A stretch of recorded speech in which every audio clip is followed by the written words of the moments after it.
perlawanan berada di tengah padang. Dan untuk pengetahuan untuk pasukan UFC akan menggunakan jersey berwarna biru gelap di kiri skrin anda. Manakala untuk pasukan RPG Rovers yang menggunakan jersey serba pink.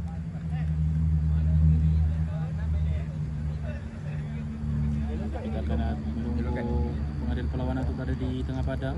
Pasukan RPG Rovers.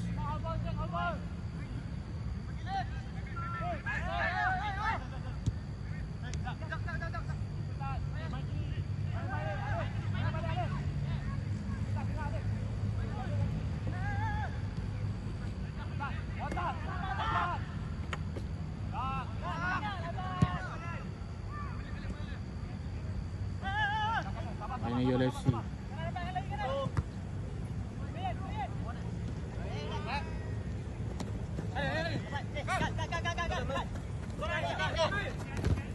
Pas kali ini Neymar. Pas.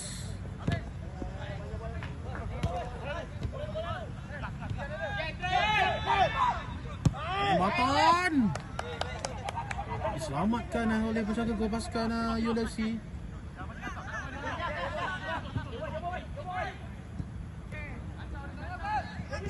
Cross. Himpit 3 pemain sekarang ini, kita lihat PJ Rovers.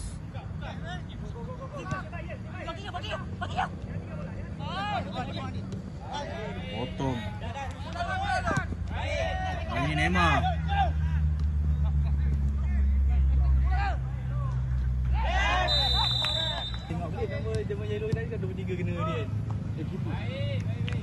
Masih tepis oleh penjaga gol walaupun tangkapan beliau tidak kemas. Tapi sekarang ini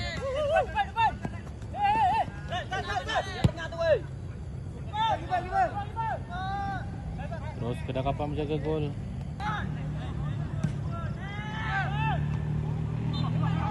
Jembatan.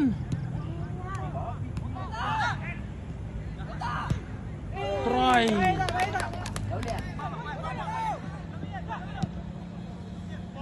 Kalau penjaga gol.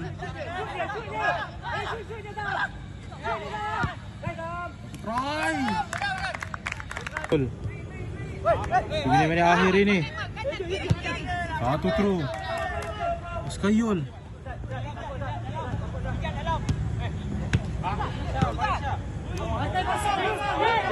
Gol.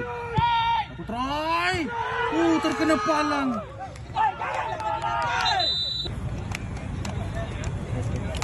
Terima kasih.